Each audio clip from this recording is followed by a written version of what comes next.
আজকে আমার খুব আনন্দের দিন। কেন বলো তো? আরে মাদার্স ডের দিন তো আমার ইনভিটেশন ছিল আমার ছোট মামার বাড়ির গৃহপ্রবেশে, সেখানে গেছি। তারপরে বড় মেয়ে বলে দিয়েছিল ফেরার সময় আমার মর্নিং ওয়াকের শ্যুটা একটু ফেটে গেছে নিচ দিয়ে, এমন কিছু না, তাও বলেছে না একদম ফাটা শু করে বেরোবে না। তার বেরোনো হচ্ছে না বলে কেনা হচ্ছে না, ফেরার সময় নিয়ে আসবো। সেটা নিয়ে এসছি মর্নিং ওয়াক থেকে ফেরার, মর্নিং ওয়াকের শ্যু, ওটা বড় মেয়ে দিয়েছে মাদার্স ডে গিফট। ওটা তোমাদের দেখায়নি, আর ফিরছিলাম যখন খুব ক্লান্ত ছিলাম, যার জন্য আর বাটায় গিয়েও তোমাদের সঙ্গে ভিডিও করিনি। আজকে ছোট মেয়ে মাদার্স ডেতে এক গাদা আমাকে নামকিন জিনিস দিয়েছে, আমি যেগুলো ভালোবাসি। ওই কী বলে ভাক্কার বাড়ি, তারপরে মুগ ডাল, এইসব আমি খুব ভালোবাসি খেতে, মর্নিংয়ে চায়ের সঙ্গে ওটা খেতে খুব ভালোবাসি, দিয়েছে। আজকে সকালবেলায় একটা পার্সেল এসছে, দেখি কি। আমি যখন ফার্স্ট ভিডিও, তখন বড় মেয়ে এই ট্রাইপডটা কিনে দিয়েছিল, মানে শুরুতেই একদম স্টার্টিংয়েই, যেদিন থেকে আমি শুরু করেছি সেদিনই ও কিনে দিয়েছিল। কিন্তু এই ট্রাইপডটা এতটাই উইক যে আমি ইউজই সেভাবে করতে পারলাম না। যখন রান্নার ভিডিও টিডিও করি খুব মুশকিল হয়, এর ওপর এই ট্রাইপডেই করি, খুলে যায়, পড়ে যায়। তোমাদের অনেক সময় রান্না করতে করতে বলছি ট্রাইপডটা খুব বিচ্ছিরি। আমি কদিন ধরে বলছি একটা ট্রাইপড কিনবো। আজকে এটা পার্সেল এসছে, ছোটো মেয়ে দিল মাদার্স ডে গিফট। কি ভালো ট্রাইপডটা হয়েছে, মানে শক্তপোক্ত। এবার আর আমার রান্নার ভিডিও করতে কোনো কষ্ট হবে না, তোমাদের সঙ্গেও ভালোভাবে আমি কথা বলতে পারবো। কারণ এই ট্রাইপডটা নিয়ে আমি সবসময় চিন্তায় থাকি যে এই রে খুলে গেল না তো, পড়ে যাবে না তো। এই আসলো কোম্পানির, এই কোম্পানির K19 এই ট্রাইপডটা, যারা তোমরা ইউজ করো বুঝতেই পারছো, জানো খুব সুন্দর ট্রাইপডটা। আর কি সবচেয়ে বড় কথা কি বলো তো, শক্তপোক্ত। আমি তো ট্রাইপড ইউজ করেছি, করে অভ্যস্ত, জানি।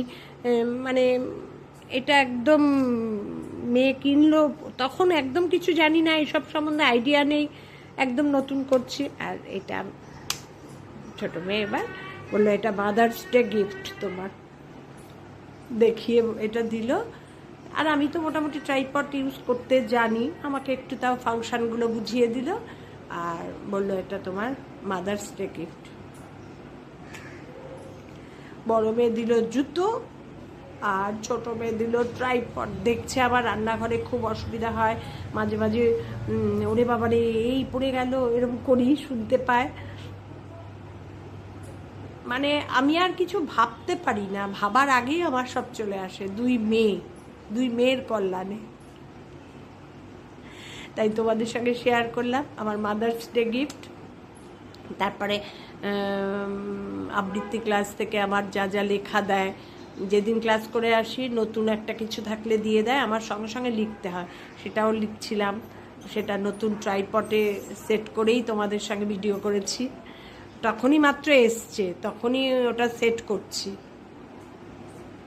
ডাটা তোমাদের সঙ্গে আমার শেয়ার না করলে আমার কোনো কিছু শান্তি লাগে না। এখন আমি আবৃত্তি ক্লাসের কবিতা দিয়েছে আবার নতুন।